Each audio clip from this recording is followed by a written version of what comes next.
what I would love to do is just to walk back through some of your awesome content from tonight, because it was from your experience, your church's story. And this podcast is trying to relentlessly put two things together that often gets broken apart.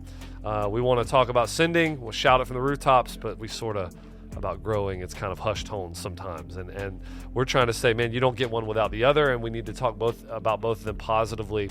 Your side of it in tonight's talk was incredible about leading one church's heart to be all bound up in God's global mission. And you gave a couple real practical things about that. I'd love to walk through those. The first one you talked about, which was just so good for me, I try to talk to our church about this a lot. We've done podcasts on the idea of treasure leading the heart. You just talked about giving. Would you share a little about how your church giving was a big part of their missional mindset? This is Breaking Barriers, where we help pastors and churches grow so that they can go.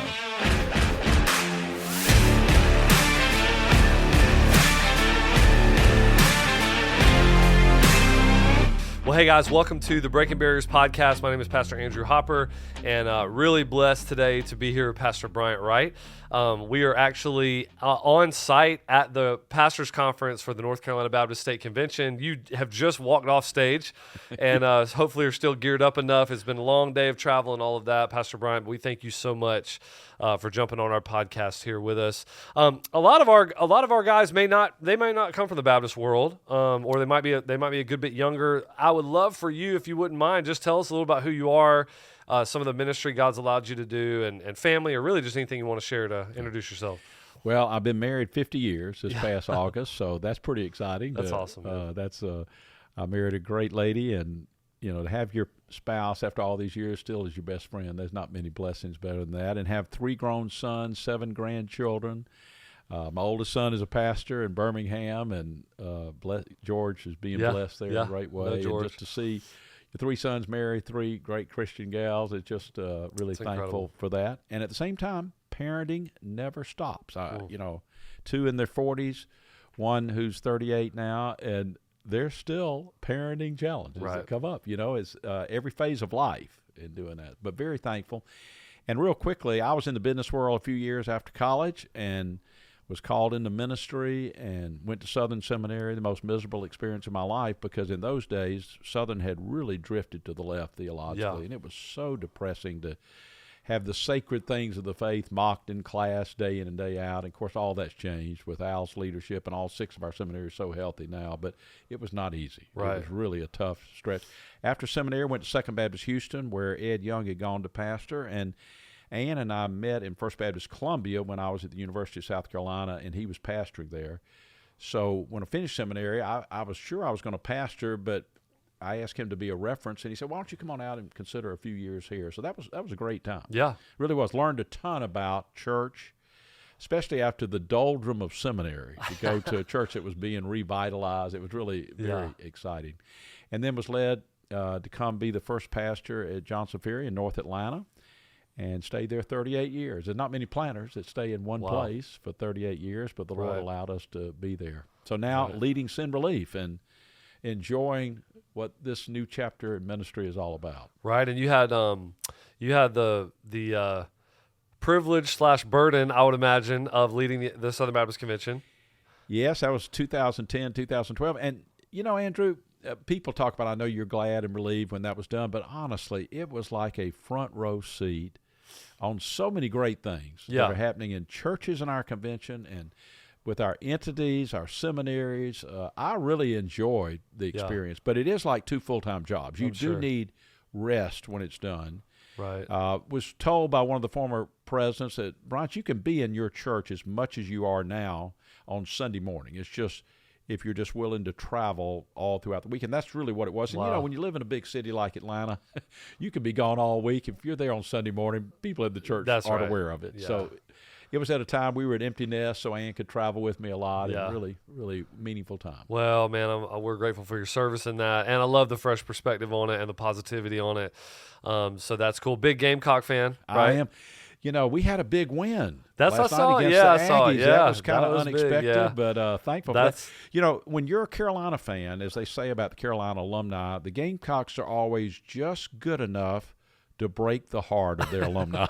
You got hope. You got hope. Then you're like, yeah. The state of South Carolina's motto is "While I breathe, I hope." It's a perfect motto for the University of South Carolina. That's perfect.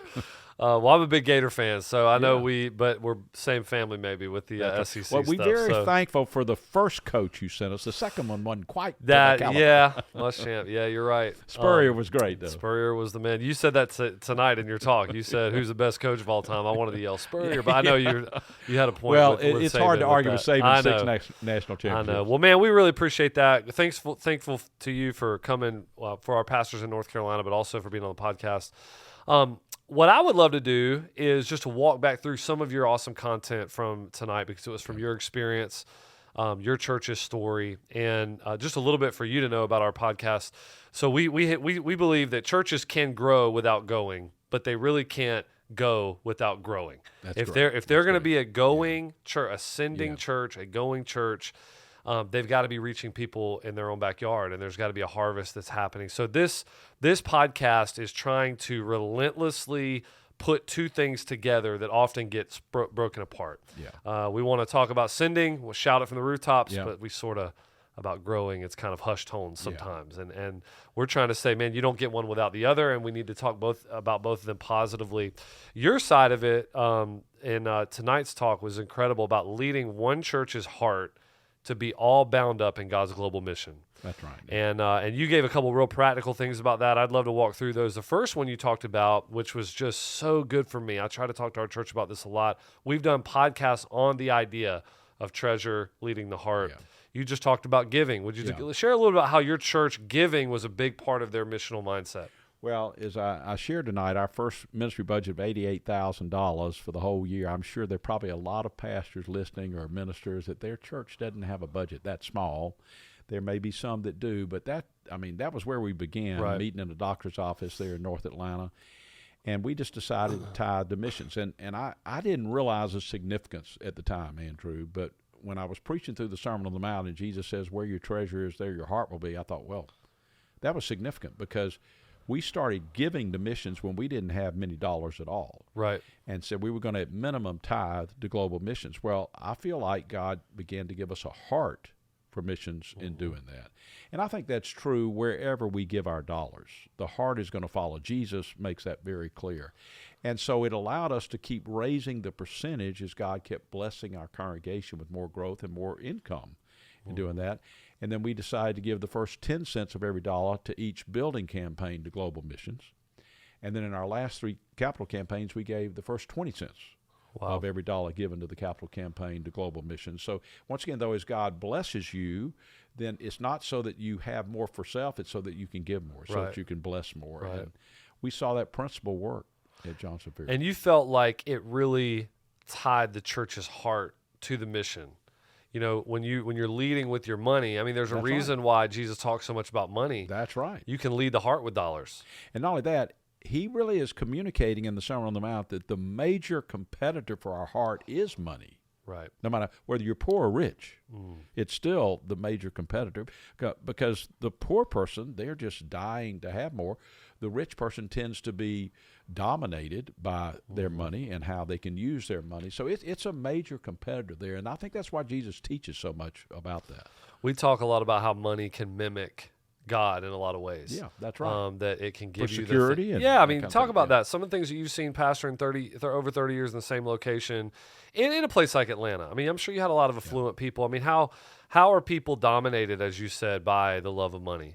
Well, I do think because of our sin nature, when you think about the curse that occurred after Adam and Eve sinned, for Adam, it was toiling with the ground to grow things, to provide for his family, and not having the kind of results. So I think what tends to happen in so many households is they're constantly toiling to have enough or have the things they want, and it begins to truly become the idol of their life. They don't start out that way, a lot of people. Well, some do. But a lot of people, it's just they get so wrapped up in every decision being a money decision, the next thing you know, it's the big idol of their life. Right. And in our community in North Atlanta, it was a very affluent community, so that was a very visible competitor for people really surrendering lordship to Christ. was concerned about worldly matters, money matters in their life there. But, you know, one great thing there is when people who are blessed with a lot of income get totally sold out to Jesus, oh, my goodness. Yeah, what the they can do. impact That's they right. have for the kingdom is really exciting to see. Yeah, given, you know, when we teach our people to give, it gives them a tangible way of breaking those chains. That's right. You know, it really loosing does. those pangs of death. You know, That's right. getting it's a very tangible way to do that. And at the the same tithe time, there, Andrew, I really believe the tithe, the reason God gives us the tithe, it's not like he's trying to establish a new legalism, but he's just saying, look, this is just a basic starting point. It's not the goal. It's just a great place to start where you're showing me you trust me, and then seeing God multiply that over time. Yeah, it's a floor, that's why he gives not that. the ceiling. It's the floor, not the ceiling. Yeah. But it's a great starting place. It's a great starting place. And a lot of people don't even they're not even there. No, and they don't no. experience the blessing of having those chains broken and seeing what God can That's do. right. But to your point too, what you give to matters because it ends up getting you more thinking about it, and right. your heart is in it. I mean, if you give to something, you want to know how it's going. That's exactly right. Right? You were in the business world before being a pastor. I mean, people give their money away, they tend to want to check on it. They tend to want to get they start reading the updates. That's right. From the missionaries, right? That's right. And, you know, when people say money means nothing to me, that's the biggest crop. I mean, good night. Everybody is thinking about money matters day in and day out. Yeah. It's just, you know, it's just how we manage the money under the lordship of Christ that is the important thing. Yeah, we reference a book in leadership circles called Thou Shalt Prosper. It was a rabbi that talked about just some of the things that were embedded in Jewish culture around money. But he talks about the spirituality of it. I mean, that it really differentiates us in a lot of ways from the animal kingdom, that we exchange things and that we... That's good. That's great. You know, and it's you know, there's a God-given component to that that's good, but it can be dangerous too, as we're talking about. So giving was a huge part of y'all's story. And I love that you start with that. But prayer was a huge part of your story. And I want to, man, I just want to tell you how impactful it was for me to hear you say tonight, candidly, that it was 5 years in that y'all started that prayer ministry. That's and not shy away from, hey, man, we're always making course corrections. That's 5 right. years in, man, okay, God's laying this on our heart. Man, maybe we should have done this earlier, but we're going to do it now. That was awesome. And you guys had a real robust prayer ministry that ignited some things. Talk to us about that. Well, it really it was a way that our church could stay connected to the power source, which is the Holy Spirit, which is the Lord guiding us. You know, that 24-hour prayer ministry also had tremendous outreach because we began to have just as many calls into the prayer room outside the church as we did from within. It's hard to find hardened agnostic and atheists that when you ask if you can pray for them about something, that they sit there and object. I mean, most people are open to prayer. And so when the word about our prayer ministry began to spread, we got calls from everywhere. And a lot of times they were not believers. And so the intercessors, they had opportunities to share Christ as they were praying for folks calling in. Now, I did tease the prayer ministry a lot of times that they were spending so much time trying to pray sick saints out of heaven rather than praying lost sinners out of hell, because you can get so wrapped up in health issues that you forget the bigger mission of the church. But still, there's a lot of love there. And I just loved seeing, I served in the prayer room probably on average about once a quarter, whereas most intercessors served at a set time each week. But I just wanted to be in tune with what the prayer requests were. They were big bulletin board. We had a big separate bulletin board with the specific answers to prayers that people would call back in from having somebody pray for them in the prayer room. That was really exciting to read that as a pastor going in. So it was undergirding what was going on in the life of Johnson Ferry. And I want to ask you about how that turned the heart of the church toward the nations. But before I do that, so our podcast is very practical, tools, hands-on, and this just intrigues me. I would love for you, if you don't mind, to go in a little more to the some of the just some of how this worked. I mean, you're talking about people calling in. What did that look like? What you talk about 24 hours? What did that look like? Like, give us, if you don't mind, give us more of the. I'd love to just hear more of the ins and outs of it. Well, we would have an annual challenge of asking people to volunteer to take an hour in the prayer room. And then we would have training for those people, because you had to have a structure within that hour so they're not just sitting there wondering, what should I be praying for? So throughout that hour, they would give some time to praying for government leaders. We would have those government leaders in our community and state and national names to pray for. They had to spend some time praying for the global missions activities, even though we weren't doing a whole lot in missions at that point. They were praying for different Bible studies that were going on. They were praying for the sick. In other words, they had focuses in that prayer room, and the hour would fly by, Andrew. It really would. Right. It would fly by as you began to focus on praying about those things. And then they would answer the calls as people came in. And they were not trained to be a counselor, but they were there to pray for those folks. And they would make it very clear if it was a really huge critical need that was over their head, they would just make it very clear to the person, look, we would be glad to recommend Christian counselors to you, but we're here to pray with you as you're going through that. So we'd have to coach the intercessors not to try to become a counselor, but to remember that they were there for prayer. And also we would coach them up front to go in and have some time of kneeling there and really pouring our heart to the Lord to get our own heart right as we were beginning to pray for the needs of others. And so the peak of it, in my tenure there, probably we got to where we were averaging about 120 to 125 of the 168 hours filled. Wow. Always struggle with midnight to about 5 a.m. Right. That was hard. So then we started assigning the deacons to, at least 1 hour a week. We'd assign Sunday school, Bible studies, to 1 hour a week, different connect groups to 1 hour a week. That helped us, and that way it wasn't the same person having to fill that hour every time. But it became a huge ministry for a lot of folks. And so it still is today. That 130 hours or whatever it was that representative of 130 separate intercessors many times? Yeah, it was one person. And they would do it weekly or that'd be their weekly, okay. Unless they were representing a Bible study class or the deacons or something like that. Wow. So they just felt that call. It really provided a lot of folks that are behind the scenes, folks that aren't up front folks. That became their ministry, Andrew, and that was exciting. What a every ministry. area of the church where you have things like that, you're mobilizing the troops that wouldn't necessarily be mobilized in other areas. I love that. So it was really. We're always looking for opportunities like that. One of the things coming up right now in Western North Carolina is disaster relief, and absolutely. And obviously that's your wheelhouse. But one of the things that we are seeing, that I know you see this every day, but just for people on the podcast, there's a lot of men that are just never going to do a lot of the stuff that we want them to do at church. Now we can, as one of my mentors, Larry Osborne, says, like, you can get all mad at the sheep over that, or you can realize, hey man, that guy that just got out of that truck with those boots and that dip can in his back pocket, he's never going to be a greeter at your church. Yeah. But you know what he may do?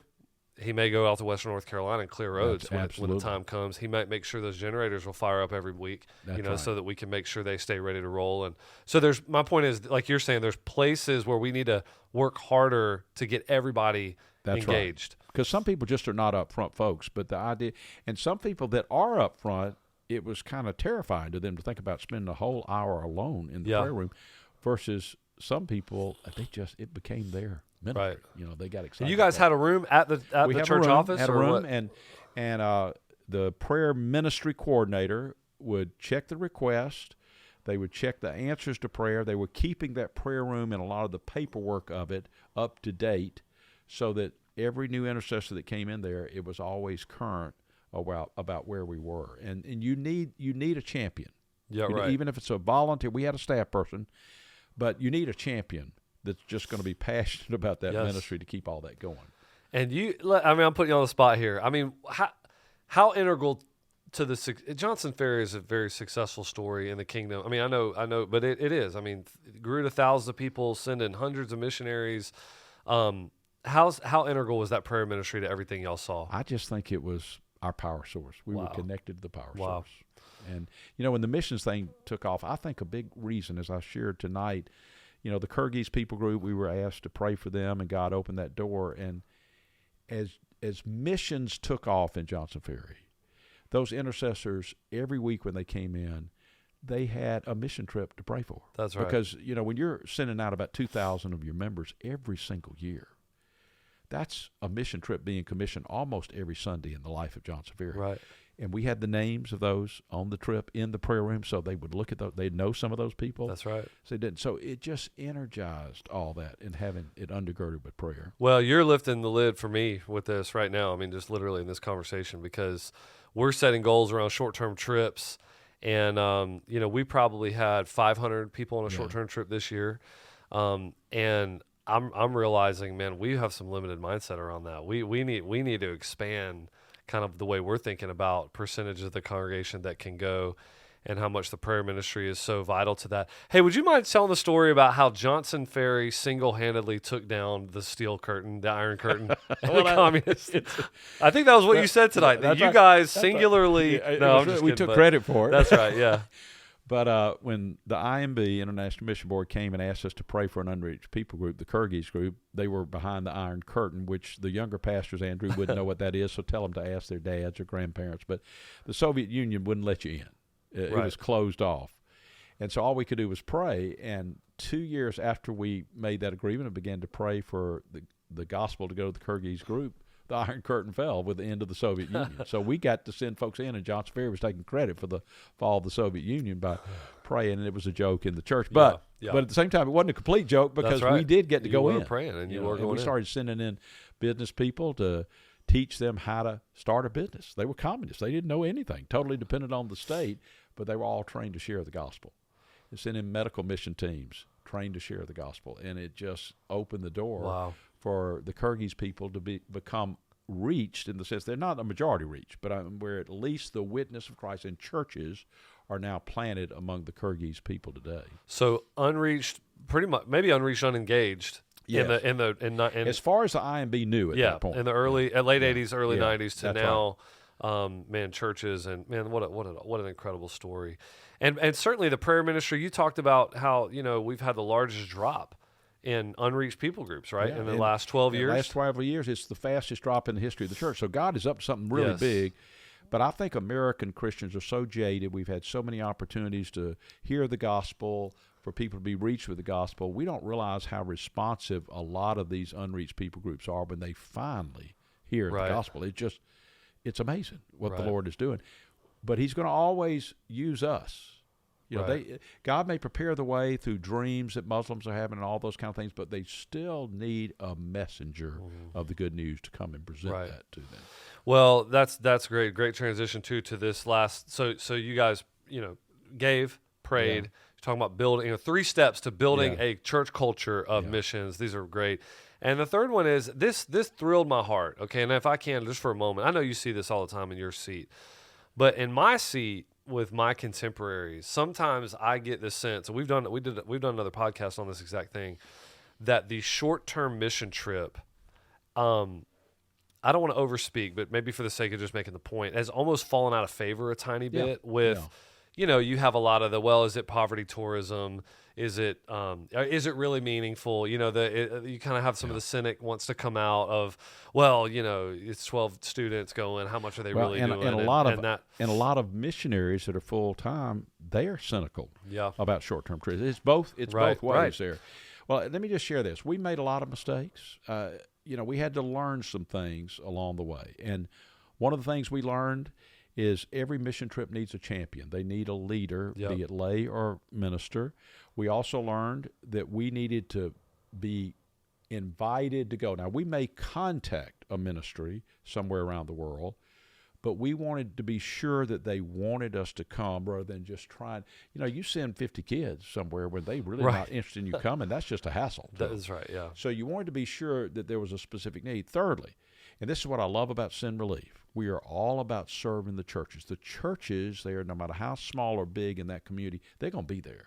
Short-term trips, we're just passing through. That's right. But we can energize and encourage those churches and help them do some projects that they just couldn't do on their own. They don't have the resources. They don't have the people.